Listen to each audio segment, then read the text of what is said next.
Hello there. In this episode, we're going to look at a sleeping beauty. No, not a Disney princess, but a sleeping giant beginning to awake. I'm actually talking about the Japanese economy. A prominent Japanese economist once predicted it would take 30 years for his economy to emerge from the lost decades that began in the 1990s. Well, 30 years down the line, and here we are. But will the prophecy now come to pass? We're going to dig deep into the data to find out if Japan is finally waking up and what it could mean for the rest of the world.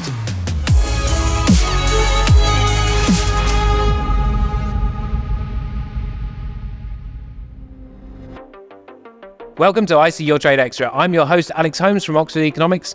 IC Your Trade is brought to you by IC Markets, a leading high-performance trading provider. Trade up to IC Markets. Okay, what we're going to do is look at a series of 3 charts that explains exactly what is going on here. If you're listening to audio only, don't worry, I'll talk you through the data, or you can take a moment now to switch on the video screen. So what you're seeing in this first chart is the minimum wage in Japan. Wage growth has really regained its vigor in 2023.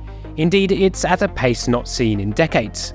For context, pay in Japan has been super sluggish since the 1990s. But eyebrows were raised recently this year when the annual spring wage negotiation with the unions, or shunto in Japanese, resulted in the biggest increase in the last 30 years. All eyes are now on the next round of negotiations in March, which actually isn't too far away now.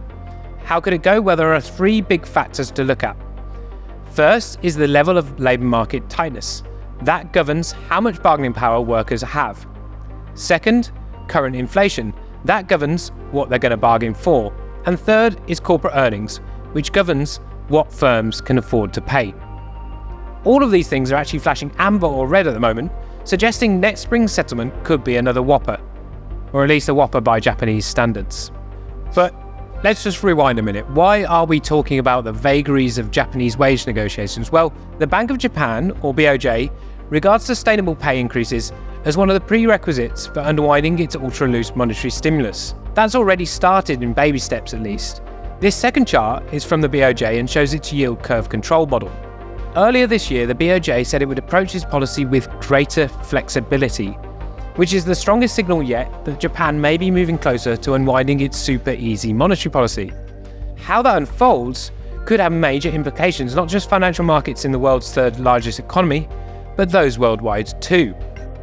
What do I mean by that? Well, firstly, it could have big implications for the world's 2nd most traded currency pair, the dollar-yen. As this 3rd chart shows, the yen has really taken a big plunge this year, and that's to do with the yawning gap between interest rates in Japan versus those in the rest of the world. If you can earn over 5% in the US but pretty much 0 in Japan, it's pretty obvious which currency you're going to want.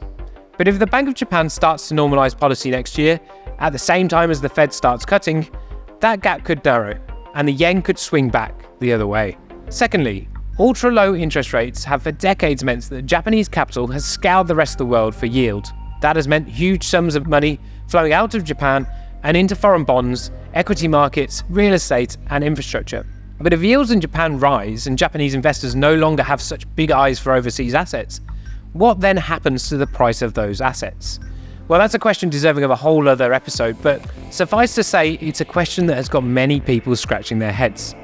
So, we've established monetary policy in Japan is important.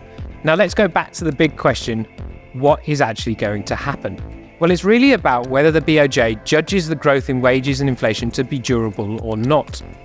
Even if wage growth has indeed shifted to a new higher trend, it may not be strong enough to improve real household incomes and boost consumption sufficiently to raise inflation from the demand side. Plus, inflation expectations are very sticky. Japan has endured decades of near-zero price rises, and research shows that inflation expectations are overwhelmingly based on backward-looking factors there. The BOJ may well eliminate the negative interest rate policy next year, arguing that the economy is on track to achieve the 2% inflation target in the coming years. But if thereafter inflation struggles to durably stay at that target, as it well could, then that could well be it. Or we could be making the mistake of judging the future by the past and failing to spot a sea change in Japan's economy and hence its monetary policy. We really won't know for some time. But until then, you can guarantee that speculation will remain, and we could even see some big swings back and forth in financial markets ahead. That's it. Thanks for tuning in to IC Your Trade Extra. IC Your Trade is brought to you by IC Markets, a leading high-performance trading provider. Trade up to IC Markets. Thanks again, and I look forward to seeing you next time.